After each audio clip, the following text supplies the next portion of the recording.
Good morning, welcome to CATEX TV. My name is Frank Fortunato. This is a live broadcast from Princeton, New Jersey. Today is Monday, January 5th, 2009. It's 11:30 a.m. Eastern Standard Time in the U.S., 4:30 p.m. in London, 12:30 p.m. in Bermuda, 9:30 a.m. in Mexico City. If you need to reach us during the broadcast, you can phone in toll-free at 1-866-67-CATEX. Overseas, our AOL Instant Mail address is CATEXTV. And a little bit of a busy morning. Today's birthdays. The King of Spain, Juan Carlos, is 71 years old today. Some economic news in the U.S. came out this morning. Spending on U.S. construction projects fell less than half as much as forecast during the month of November. This reflects apparently some gains in commercial and government building that had cushioned the slump in residential real estate. The 0.6% decline was smaller than what had been forecast. Some economists surveyed by Bloomberg News had been expecting a 1.4% slide. So that's some good news.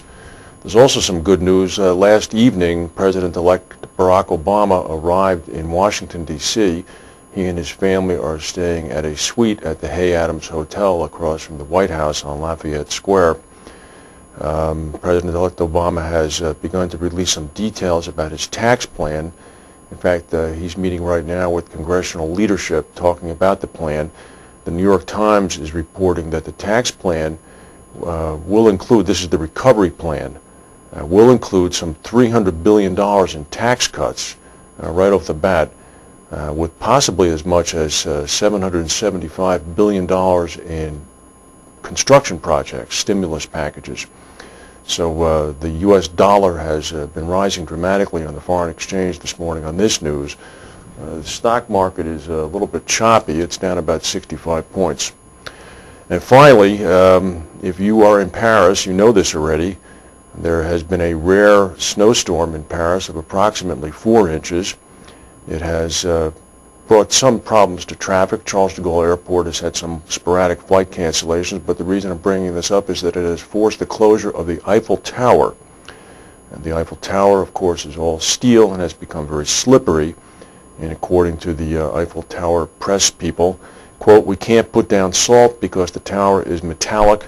We can't use sand either because it risks getting into the elevator cogs." Indeed. Now to our main news. Tomorrow at 11:30 a.m. when we begin this broadcast, we'll be interviewing Rod Fox, the Chief Executive Officer of Tiger Risk Management, on this topic. And this topic, of course, is one of continued interest to the reinsurance community. It's the pending hardening market, which is being confirmed now by studies released by Guy Carpenter and Willis Re. It says that reinsurance pricing at the January 1 renewal shows that the market is in fact tightening. According to research by Carpenter, property catastrophe rates rose by an average of 8%, led by property rates in the U.S., which rose by 11%. Willis said that one of the major leaders was U.S. reinsurance, which they claim rose 10%. Prices on the European continent rose between 0 and 10%, while U.K. rate increases ranged from, actually U.K. rates ended up dropping 2.5% to minus 5%. According to Carpenter, the renewals felt some casualty reinsurance industry pricing overall increasing by 5%. They said that this is due to a notable lack of capacity and some difficulty in placing a number of programs at any reasonable rates. Carpenter added that the lines of business most directly impacted by the credit crisis, such as E&O and D&O insurance, of course, experienced the greatest difficulties at renewal. The studies indicated that in the retrocessional reinsurance market there was also reduced capacity and higher prices. That market was constrained by an inability to replenish balance sheets as a result of the financial catastrophe. As a result, the upward pricing reaction was more pronounced than in other sectors. On the investment side, Carpenter's research revealed that insurers lost 15% of their aggregate book values in '08. This compares favorably to an average of a decrease of 32% for the Standard & Poor's Index. Insurance Day this morning is reporting that Allianz has increased the pressure on its rival XL in Bermuda by refusing to front for the XL company in consortiums writing long-tail business. Axel Theus, CEO of Allianz Global Corporate and Specialty, said that his company will now take the same stance toward XL that it now takes towards AIG. AIG, of course, was rescued from bankruptcy by 150 billion U.S. taxpayer-donated dollars. Industrial insurers almost always work as part of a consortium when it comes to providing cover to large industrial groups. The leading insurer fronts for the consortium members, but if a consortium member is unable to pay a claim, the lead insurer is left with a loss. This is what, according to Mr. Theus, prompted the Allianz decision. Theus said, quote, "This has nothing to do with any kind of arbitrariness. Our security vetting procedures are very objective."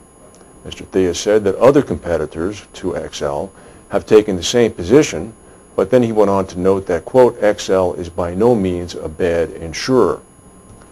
Mr. Theus was also in the news again at Insurance Day when he told the newspaper that Allianz has been able to limit its exposure to the global economic crisis in terms of both underwriting and investments. He said that in investments, Allianz holds less than 4% of its $10.5 billion US portfolio in equities. He said that Allianz ended up writing off under 1% of that during 2008, and he said that in fact they're still making a small profit on their investment portfolio that he said will contribute to a combined ratio at the end of the year of only slightly higher than the 92.9% they've reported for the first 3 quarters of the year.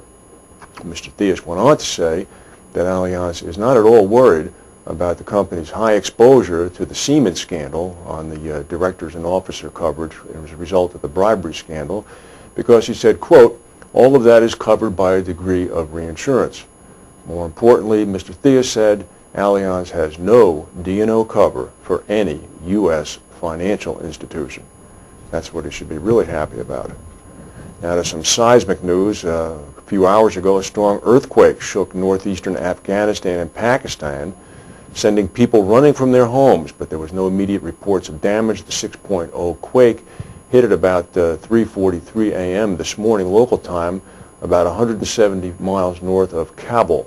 Shock waves were felt as far away as Islamabad. And in Indonesia, when we bring this picture up, you'll see that it's been very difficult over there. Numerous earthquakes, including one as big as a 7.3, struck the country over the weekend. As of the moment, only one fatality has been reported.